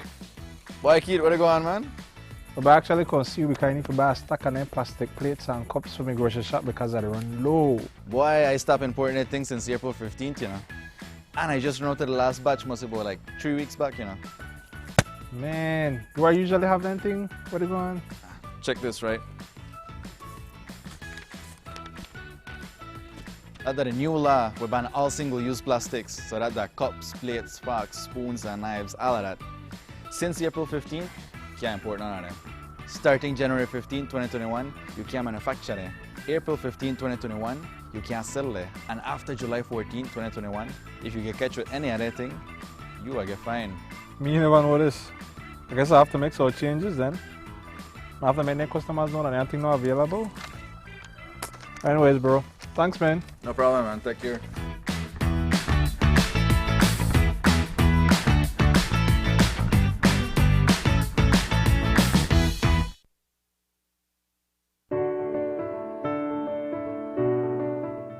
Research on the impact of COVID-19 infection on pregnant women is limited.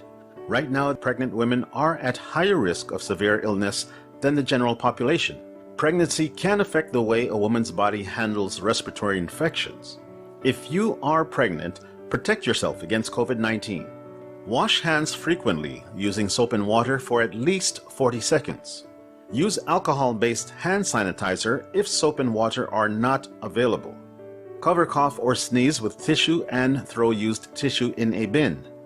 Clean and disinfect frequently touched surfaces such as doorknobs, counters, phones, and tablets. Practice physical distancing. Work from home if possible.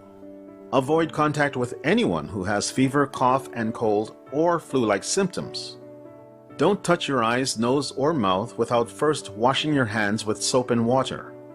If you have fever, cough, and feel extra tired, call 0800 MOH-CARE.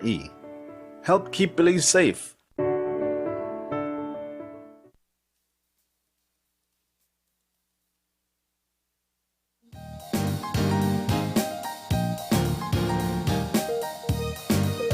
And we are back, and we are getting our final conversation for this morning started. As we said earlier, we're going to be speaking with representatives from the Belize Met Service, and we're going to learn all about the 8th National Climate Outlook Forum.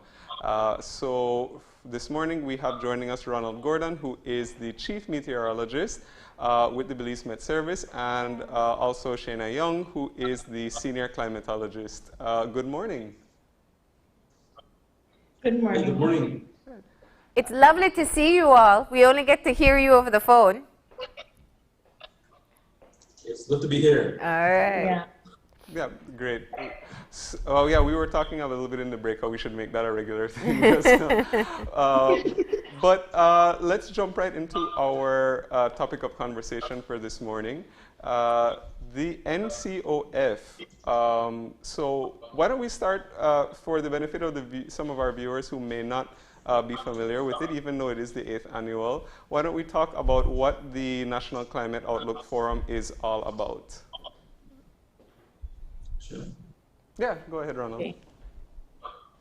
Okay, first of all, if you allow me, Galen, I would just like to probably give a brief overview of what we do as a department. Sure. Yeah. I know that we are on the media a lot. People see us often and hear us often, but sometimes what we actually do get lost in all this. No. So, first of all, for a little bit of context, we are a government department, and under this government, we're under the Ministry of Sustainable Development, Climate Change, and Disaster Risk Management. So I feel that we are well aligned with this particular ministry because our functions align well with what this ministry is all about. For example, in sustainable development, one of our main objectives is to produce meaningful forecasts that will have impact on the sustainable development of Belize. Climate change, the National Met Service is actually the focal point for the Intergovernmental Panel on Climate Change, which is a scientific body that advises government on scientific aspect of climate change. And it is hoped that those policies that governments do will be aligned with those scientific principles. No? And in terms of disaster risk management, we work closely with NEMO, which is, of course, the National Emergency Management Organization. So in terms of giving alerts on hurricanes and that type of thing. So we are well aligned with what the ministry does, and we are seeing progress in terms of our objectives or strategic objectives developing as we go forward. And that brings us to where we are today. Yeah. One of those objectives is to have our department have or the products that we issue actually have a meaningful impact on society. We want to engage our stakeholders. We want to hear from them. We don't want it to be a one-way communication whereby we speak and they listen, but we want also to listen to them to get that feedback. So the Climate Outlook Forum is basically a means for us to get out there and hear from our stakeholders. Our department, the climate, the weather actually has an impact on many different aspects of society. Agriculture, tourism, energy. So we want to hear how we can improve that forecast so that not only the forecast, but the products that we issue, so that they can have an impact with our stakeholders. And that's where the NCOF comes in. And I will defer now to my colleague, Shayna, to explain more on what the NCOF is all about in detail. Thank you. Yeah. Okay, thank you, Mr. Gordon. So like Mr. Gordon said, the National Meteorological Service is the government arm that provides weather and climate information to the public and also to our stakeholders at multiple time scales, from daily, weekly to seasonal and longer term forecasts. Yeah. And the purpose of the NCOF is to have a stakeholder engagement and communicate climate and also weather information to the general public in order to enhance the resilience of both the economic and also environmental and social aspects of the systems that are affected by climate variability and change. So we host this forum annually, normally 2 times per year at the start of the wet season and also the start of the dry season. Last year, due to the impacts of COVID, we didn't have our regular forum, which is normally held in person, but we have decided to host the dry season forum this year virtually as we're moving into the height of what is normally our dry season. Our dry season normally runs from December to the end of May, and from the months of March to May is where we normally experience the drier conditions and also typically an increase in our temperatures. So the purpose of this forum tomorrow is to inform our stakeholders and also the general public of what the expected climate is going to be like for the next 3 to 6 months, and also the possible impacts that the rainfall and temperature forecast that we will present along with our drought outlooks and other products will have on their various sectors or on their daily lives.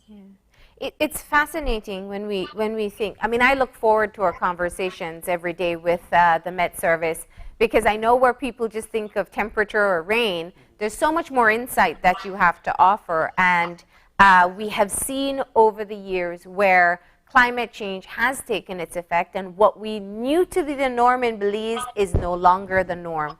In putting together an outlook like this, do you also show the differentiation between what we were first accustomed to what we're now seeing, and maybe even the future may see permanent changes?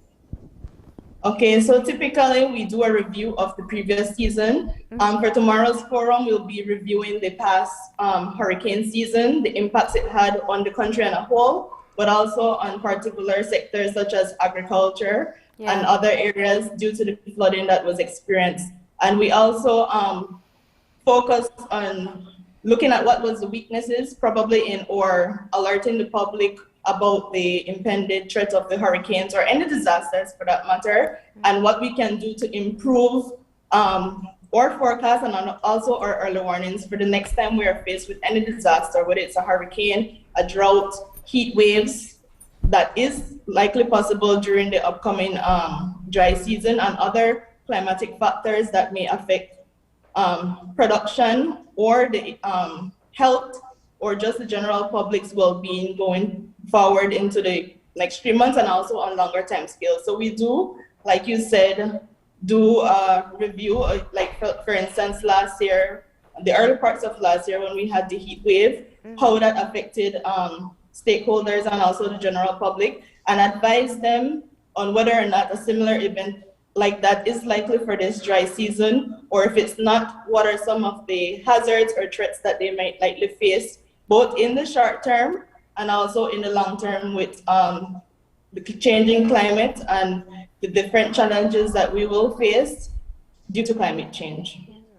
And you know, I think that it's really significant that you bring up the topic of climate change, because especially in a country like Belize, where not only are we feeling the direct effects of climate change and or you know, as some people would call it global warming or whatever, but also because you know, because of the level of our infrastructure and stuff, we dealing with that and those effects tends to be a huge issue for all of the stakeholders, as you said. So I'm wondering, can you talk a little bit about some of the significant effects that we've seen change in our climate over the past, let's say, few years, especially since you've been running the forum?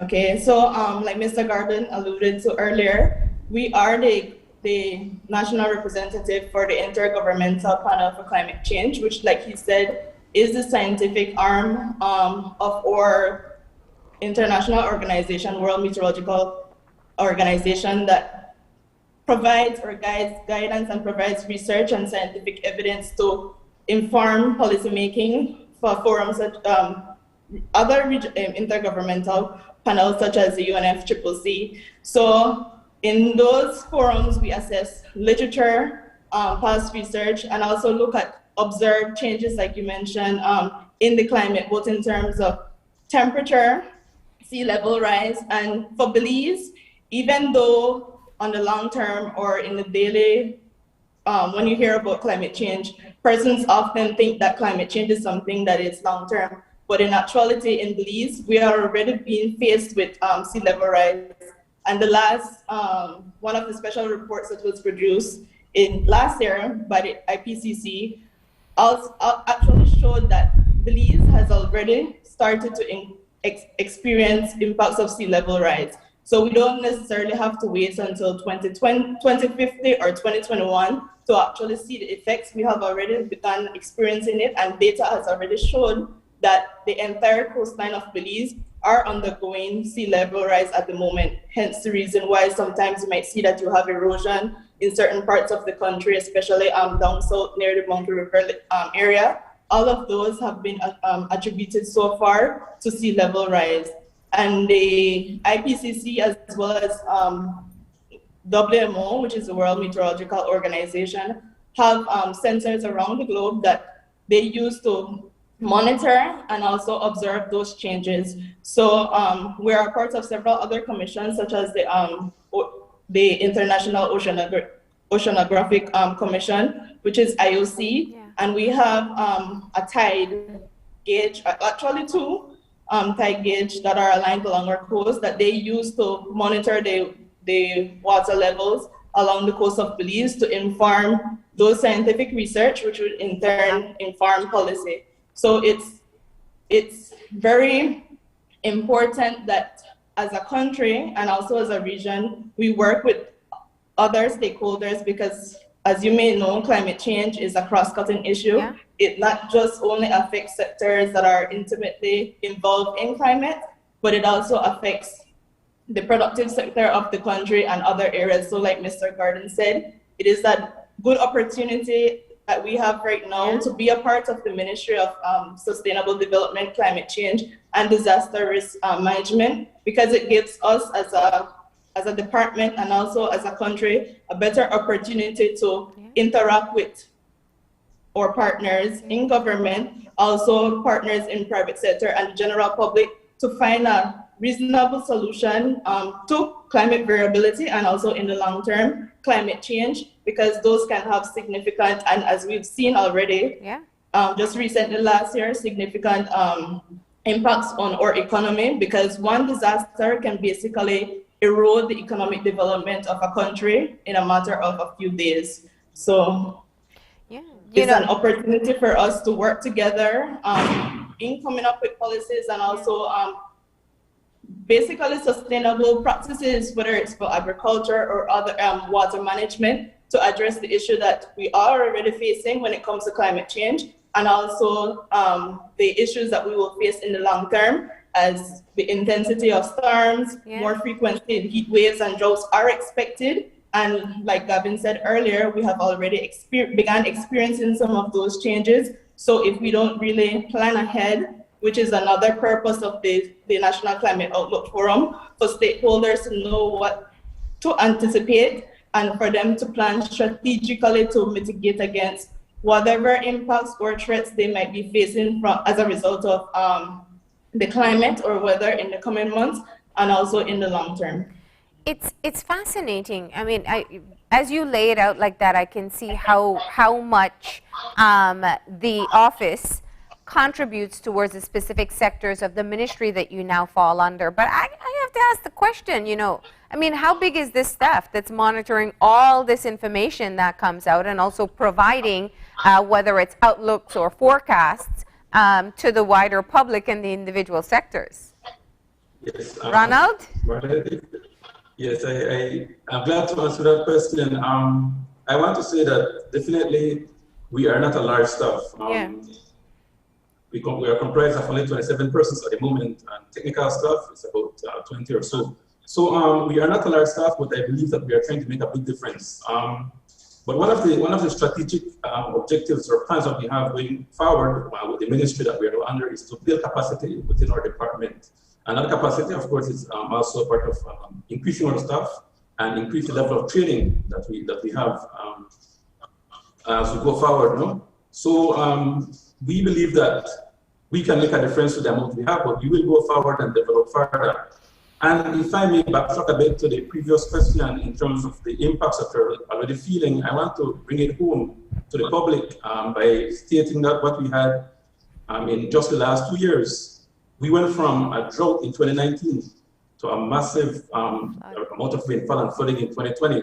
So climate change is definitely here in terms of the wide swings in climate, the extremes as we call them. Yeah. And it is important to mention these things because, like as we mentioned before, people always think that it's something way in the future, but we are here experiencing it, those extremes already.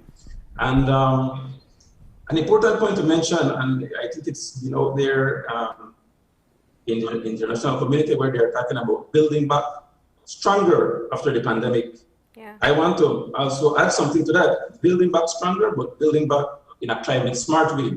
Yeah. Because there's no doubt that the effects of climate on our economic sector is significant. So we could save a lot of money, and we could take advantage of knowing how to incorporate climate smart into whatever development process we undertake. Yeah. And so that's basically the sustainable development that we're talking about. No, it's really interesting that you bring that up because I was wondering, based on the feedback from the stakeholders and on previous years of this, I'm wondering what you feel our level of preparedness is currently for what we are going to face. If we've been think that, things, go ahead. Yeah, sure. Thanks. I think that it's a work in progress. Yeah. I think that persons are becoming more aware as time goes along, but it takes events like these, forums like these, to get our stakeholders more climate smart and taking into consideration all the aspects, different aspects that could hinder, or not only hinder, but they could take advantage actually and use these products that we issue to their advantage. So I believe that it's like I said, work in progress. We're getting there. There are many sectors that are really considering climate into whatever they do, but it's something that is ongoing, and that's a part of what we do to get that publicity out there, the public awareness of climate change and the impacts of climate variability in general. Yeah. Now we tend to have a short-term memory on some of these things sometimes. We think of what happened last year, and we think of the back-to-back powerful hurricanes that caused our floods. And if you go back the year before, we were talking about what was taking place in the New River, the extreme drought, and the impact on agriculture. Does your outlook now allow for people within these sectors, from environmental to agriculture, and even to disaster preparedness, does it give them kind of some level of predictability in moving forward? I will say that. Go ahead, Sheila, I'm sorry. Yeah. No, I was just saying that I'm glad you brought it up because maybe 3-4 years ago, our products that we offer probably was not directly in line with, like you said, the other sectors such as agriculture. But over the years, we have worked on developing our partnership because the purpose of the forum and also for us to be more resilient, we need to have knowledge exchange, whether it be for climate. Similarly, like how those sectors need climate information products, we at the Met Service also need information from them so that we can tailor our products to meet their needs. So I think it was 2015 when we had the drought. There wasn't much information because we haven't really experienced a significant drought like that recurrent, right? But after that drought event and in hosting our forums, we've listened to the stakeholders such as agriculture and even the water sector, because we work closely with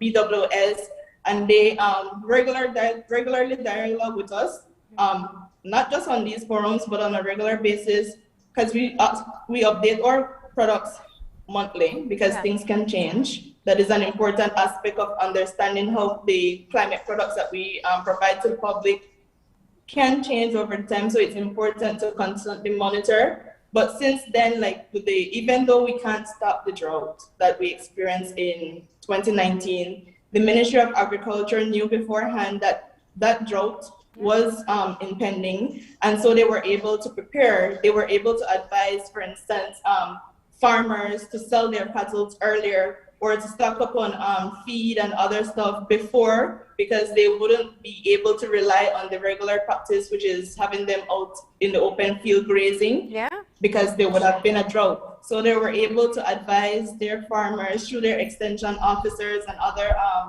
personnel in the Ministry of Agriculture on what to expect and to try to save or cut down on some of the losses that were imminent. So one of the things of having experienced these disasters, droughts and hurricane, we can go back to the drawing board and plan.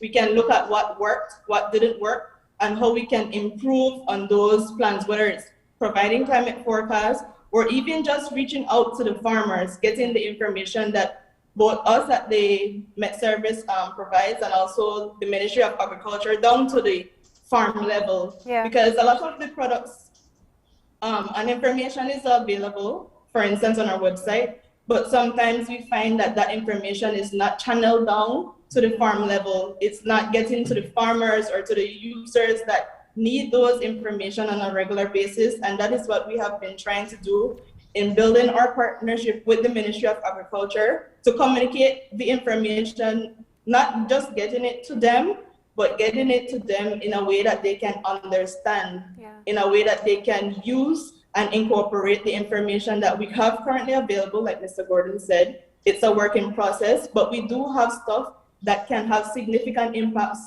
on the different sectors such as agriculture, water, and even health. But we're working on developing our partnerships and strengthening, our partnership with these stakeholders, so that as we go forward and we are faced with the different climate hazards and threats, that we are better prepared as a department and also as a country to deal with those shocks that we are likely going to experience. And so the forum tomorrow, while it is going to be you presenting the information, it's also accessible to people anywhere, because you're going to have it on Facebook as well. Yes. Tell us about the details. Yeah, so the forum will start tomorrow at 9 a.m. and it will go up until midday. And we will host it virtually, but when we go live, we will stream it on our Facebook page, the National Meteorological Service of Belize. So apart from our stakeholders, if there's anybody in the general public who might feel that the services that we offer, especially on the long term with climate, is significant or relevant to their sector, their livelihoods, they can tune in and see how, and also give feedback. It doesn't have to be tomorrow. They can reach out to the Met Service tomorrow at any time if they need further clarification or if there's something that they need assistance with, or also to give us suggestions on how we can improve the products that we currently have, and so that we can develop them and let them be better suited for their needs, because that is our purpose here at the Met Service, to provide weather and climate information to the public, but provide that information in a way that is meaningful, that is easily understood to the users of our information, which is our stakeholders and also the general public. Well, we appreciate you telling us all about it. You know, I think that over the years we have learned firsthand from you guys just how much you are paying attention to the impacts of climate change. And, you know, I remember being told ahead of time that the drought is going to happen and how long. And this is absolutely vital information for all of us as we make our plans, whether for agriculture or whatever other activity we're engaged in. So we appreciate it, and we hope that people check it out as well. Best of luck. Thank you. All right. Stay safe. You too. And with that, we're going to go ahead and take our final break. Yep. And when we come back, we're going to have our wrap-up, so don't go anywhere.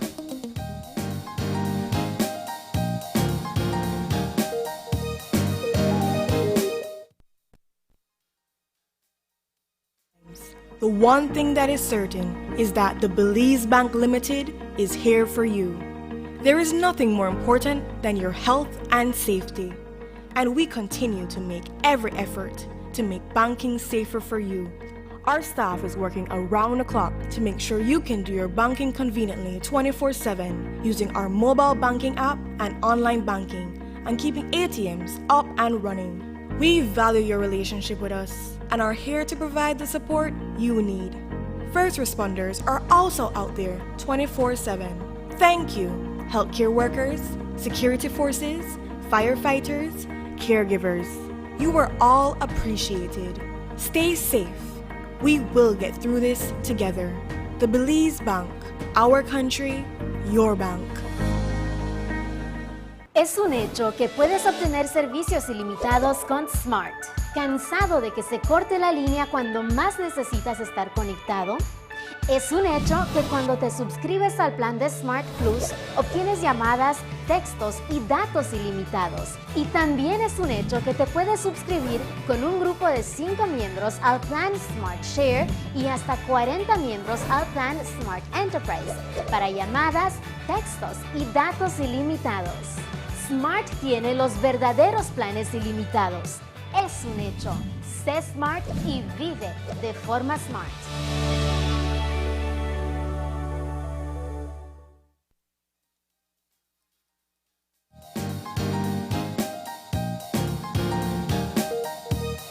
And we're back. Yep, and we are just getting our show wrapped up after a bunch of interesting conversations this morning. Of course, we started off with our Meet the Mayoral Candidate segments, and we did something a bit different this morning. We heard from 2 councillor candidates this morning, and they both did not hail from the major political parties. So we want to say, first of all, thank you to Orlando Mushtam, who is running as a councillor for Punta Gorda town. So he gave us some nice perspective all the way down from Punta Gorda, and it even started to rain. So. I was going to say, and the soundtrack of Early Morning PG with that downpour.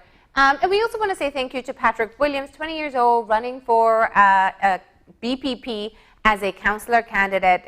You know, you can clearly hear from him his passion and wanting to be involved in the development of the country, and that is just absolutely inspiring. Of course, we know that there are many options that people have, and a lot of times people want to get involved, but they don't know how. So it was really, I think, an opportunity for us to hear how people get motivated to go against what is the norm and put themselves forward for electoral politics not aligned to the major political parties. So interesting take there. And of course, our conversation with 2 familiar names and voices that we hear very often here on the show, Shania Young and Ronald Gordon from the Met Service, talking about their Climate Outlook Forum. No, absolutely. And, you know, if you're listening to that conversation, it's an absolutely critical conversation and needs to be had at all levels, knowing especially the effects of climate change and the extreme weather events that we've been going through over the past few years. Last year was especially significant with the hurricanes and flooding. And so we want to say thank you to them for coming in and discussing a little bit about the work that they do and about tomorrow's forum, because their role is really critical in the development of our country, especially as we continue to feel the effects of climate change. So thanks once again to Ronald and Shayna. That's right. And thank you to you for tuning in this morning and for engaging in the conversation along with us. We appreciate it. Remember, if there's anything that you would like to share with us, comments, questions, suggestions for shows that you'd like to see, just send us an email at oye@channel5belize.com. You can also find us on Facebook, watch us on our live stream, or comment and find out more there, and that's at Open Your Eyes. You can also follow us on Instagram at OIEBelize. All right, and remember to tune in tomorrow morning at 6:30 when you open your eyes. Start your morning right. Until then, keep your eyes, your mind, and your heart open. We'll see you soon. Enjoy your day, Belize.